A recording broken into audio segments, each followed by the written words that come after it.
Good morning and thanks for joining us on this segment. Today it's Wednesday.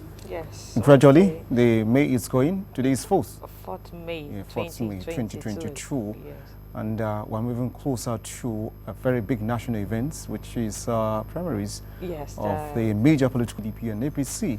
Sure, the story is about I think we can say it is primaries. So come down to come down to Nigeria. And I know Baba Abdullah was patiently going to unfold today on the national dailies. In fact, they are itching to hear what the That's the right words. They are itching the political situation. Parties are saying today. Yes. And who is declaring, who is not declaring, who is going for primaries, who is disqualified. Who is not qualified. Yes.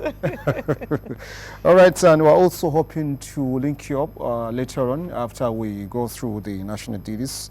As always, with our analyst John Fon, who's going to speak to us on the major issue on the national dailies. And we're going to start today with Daily Trust. Away from politics, it talks about us, like we always do. And the story is World Press Freedom Day. Nigerian journalists decry worsening conditions. They tried 7 pressmen killed, 293 incarcerated in 1 year worldwide. Practitioners under surveillance in Nigeria. This is according to IPI. Stick to ethics, governance, tell media. And details on page 4 of Daily Trust newspaper on the celebration of World Press Freedom Day. 2023, Tinubu, Oshibanjo, other Southwest leaders to meet Friday. 7 years after, FG yet to implement a vision development roadmap. And below the picture story there, you could see we will never allow terrorists to have their way. This is according to Sultan of Sokoto. Army declares war on IPOP for killing couple personnel. Olayepo Hashim picks APC presidential forms tomorrow. And 50 passengers escape as fire guts plane's tires in Port Harcourt. And on the picture story there, you could see it starts off at Daba, celebration of Eid al-Fitr. Patience, Jacob. All right, next on the line is the Nation newspaper. While the Daily Trust focused on the World Press Freedom Day, the Nation newspaper gave us this headline: Let's end zoning suspects, Akeredolu tells APC leaders, with a rider for equity. Power shift necessary, says Clark Ngige. A detail of this story can be found on page 4. And above the nameplate, APC primaries, Olayepo Hashim joins presidential race. Fayemi, Amosun, Bakere, Akpabio to declare. Southwest leaders to meet Tinubu, Vice President, and others. Insecurity, INEC officials to reject posting in 4 states. Detail on page 5. And on page 4, ASU strike, negotiation panel report ready. Dana explains a Port Harcourt airport incident. Buhari to visit Ebonyi. El Rufai, simultaneous bombing of forests can end banditry. Detail on page 4. 22 billion naira tramadol imported by Kyari's ally seized. Ogun PDP members protest. Reintegration of repentant terrorists necessary for peace, says Guterres, with a rider. UN Secretary General raises hope in Borno. That story can be found on page 6 of the Nation newspaper. All right, so now I take you to Daily Sun, and Daily Sun also captures the major story this week about the politics in 2023. South should produce president, says Akeredolu. The rider urges APC leaders to make public parties' zoning arrangements. You can read detail of that political story on page 26 of Daily Sun newspaper. And still talking politics on page 26, PDP's presidential primary under threat, with the radar as party candidates lock horns in court. El-Rufai indicts security agencies for worsening insecurity in Kaduna, with the radar claims they didn't sustain measures he took. Page 6 of Daily Sun newspaper capture detail of that story. Oshibanjo, Tinubu, Amosun, Fayemi, others for Southwest Unity Conference. Detail is on page 26 of Daily Sun. Imo explosion, how angry gods killed our people. This is according to Monarch, pages 20 and 21 of Daily Sun capture detail of that story. Omar Agege begs APC for forgiveness, appoints Niboro media director, page 27 for detail of that story. And on page 25, poverty, World Bank mocks Nigeria, with the rider says refusal to invest in human capital, diversify economy, aggravating situation. North should keep presidency if South won't have it. Adeyanju. This is on page 26 for detail of that story. Patience. All right, from the Daily Sun newspaper, we move to the Nigerian Tribune. And it has this headline: plot to jettison zoning, Akeredolu Ndume. Ndume, Kokori, Bamidele, others won APC. With these riders, this is certainly not the time for equivocation, Akeredolu. If APC fields northern candidate, that will be tantamount to third time. This is according to Ndume. It will be suicidal if it goes to the north again. This is according to Kokori. Detail of this story is captured on page 2 of the Nigerian Tribune. Fayemi Akpabio joined presidential race declared today. That story can be found on page 26. And on page 5, Olawepo Hashim declares presidential ambition, says new better Nigeria possible.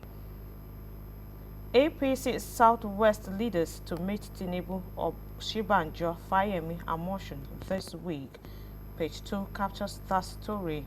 And on page 26, next decision on zoning can go either way. This is according to PDP. With this rider, as party stakeholders prepare for crutch meeting. Private sector invests $67.2 billion in low-middle income countries. This is according to World Bank. And that story can be found on page 6 of the Nigerian Tribune. Student protest over prolonged ASU strike. Page 16 captures detail of the story. And on page 28, family accuses police of torturing son to death in Ogun. UN Secretary General in Nigeria visit rehabilitation center, IDP camp. That story can be found on page 8. And on page 28, mother of 2 soldiers by IPOB ESN, Carlos. This is according to Army. 50 passengers rescued after fire got aircraft tires at Port Harcourt Airport. Detail on page 29. And the picture story there is that of Borno State Governor Professor Babagana Zulum receiving the United Nations Secretary General Antonio Guterres in Maiduguri during his first official visit to Nigeria on Tuesday. All right, so from the Nigerian Tribune, we'll take you to the world of sports for the news in that segment. Sporting Sun, it's a paper we're going to look today And the major story there is PSG wants Osimhen to replace Mbappe, with the rider Nigerian named in Syria Team of the Week. Page 20 of Sporting Sun has detail of that story. And Super Eagles star rated third most expensive player, the rider in Denmark, at 4.9 billion naira. Football. Ronaldo hints at Man U stay. Chelsea demands 75 million euro for Lukaku. And Anthony Joshua close to new TV deal. All right, this moment, Patience Jacob, I think that's how much we can take on the national dailies, but we'll hope to link up with our analyst for today. And before we link up with our analyst for today, remember what's the national daily, particularly the Daily Trust, says Nigerian journalists to declare worsening conditions. And with this rider, 71 pressmen killed and 293 incarcerated in 1 year worldwide. This is all over the world. So this calls for attention to be given to the media workers who are seen as watchdog society. Yes, so that we can continue to do our work of watching and giving what is expected of us, because we set the pace for the public and try to. All right. Hello, good morning, Prof. How are you? Oh, we're fine, very fine. Thank you for joining us today on this program, Newspaper Review. It's a pleasure, Marlo. Yes, almost all the national dailies that we have today talked about the 2023 general elections and the needs and the clarion calls by the Southerners, particularly their governors and other stakeholders, making a case that the presidency should be zoned to the South. It is their turn now. So should Nigerians be expecting issue of zoning or issue of credibility, the kind of person we want to have in the country who is going to take care of the situation? Okay, thanks a lot. First and foremost, democracy simply is a system of government practice in such a way that the majority will always have their way in terms of who gets the popular vote at the level of people voting in a country or in a nation, and where there's also an electoral college like what you have in the United States of America. It's just a matter of who gets the vote and what, and then the person provides the leadership. So the issue about zoning is democratic, but it's not that entrenched in any constitution of any nation in a way, in the sense that you don't actually come out to say that, look, we're zoning particular seats to particular sections of a nation. For instance, what we mean by that is that we need to zone. This principle has been on in Nigeria. Then in zoning, we take dimensions that may not produce the kind of result that we need. There are over 300 ethnic groups in this country, spread across this country. Yeah. And so if you want fair representation, that way is going to be challenging. However that may be, it is also the practice of a democracy that, yes, the various groups that makes up a nation, a country, will come together and decide on how best to share political power, even economic resources within a nation. And it is at that level that this call for zoning to the southern part of Nigeria, and in specific terms, people with the call for zoning to the southeast, that these calls are beginning to come up in our country's politics. Under normal circumstances, if we had the kind of development that is even spread, that takes into cognizance every group in Nigeria, kind of leadership at the center that's responsive and responsible for every citizenship in this country, we may not even have the cries about zoning to particular sections of Nigeria. This is one thing about Nigeria's democracy said is dangerous. That our democracy is ethnicized, and that politicization of both ethnicity and religion has affected us as a people, as a nation. We look at ourselves more from an ethnic angle, religious angle, in terms of political representation. We haven't looked at ourselves in terms of efficiency, competency, the individual, what the individual can provide, what the individual can do. The way zoning is going in Nigeria, it brings not just some level of mediocrity, but it brings some level of sectionalism, where, well, this section has been appeased in terms of zoning, and of course you get it, and what you do with it, at the end of the day, we don't see redevelopment in the recess of it, and some sections of the country too have taken this country for granted. In my own opinion, I've always said that this tripartite system that we started from the colonial brand, north, east and west, has not really helped this country in terms of development, but rather it has, pulled this nation apart in terms of the central Peter, the centrifugal forces that interact with the center in our national politics. We must think of a system that will develop this country, that will gather along everybody that is in Nigeria, so that we can have a sense of belonging in the polity. All right, Prof, what would you say could be the best system for this country, since you have said that the system we're operating on has divided the country? Yeah, in my own opinion, too, what is the strong focal point in a democracy is representation. And the most powerful institution in the democracy, in my own opinion, is the parliament. If you go back into history and you look at the whole idea of representation, that is where it began. The parliament is the people is the parliament. If we can strengthen our legislative democracy, it will provide for more fair representation than executive democracy. And this will be about executive democracy with an overwhelming veto power, what you may refer to as a presidential system of government.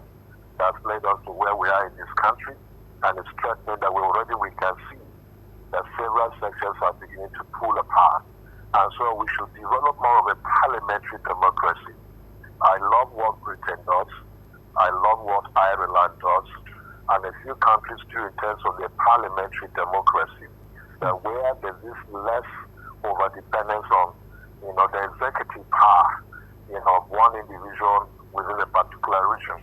In that way, it is parliamentary in nature and character. Everybody is represented. And of all of the leaders, political leaders are first among equals, like, the Prime Minister, the President, all, are responsible to the Parliament. And it neutralizes a lot of these sectional divisions that sometimes we see. And it makes more credible also the politics of opposition, which we don't have in Nigeria. As a matter of fact, in Nigeria, once you stand in opposition, you're regarded as an enemy. We must work on this ethnicizing and religiousizing our democracy. It's one fundamental challenge that threatens elections in Nigeria any time, any day. That we think about elections in Nigeria. It appears that in some quarters, some people are already calling for some kind of desperate attempts. I wouldn't say some threats at succession or some threats at one thing or the other.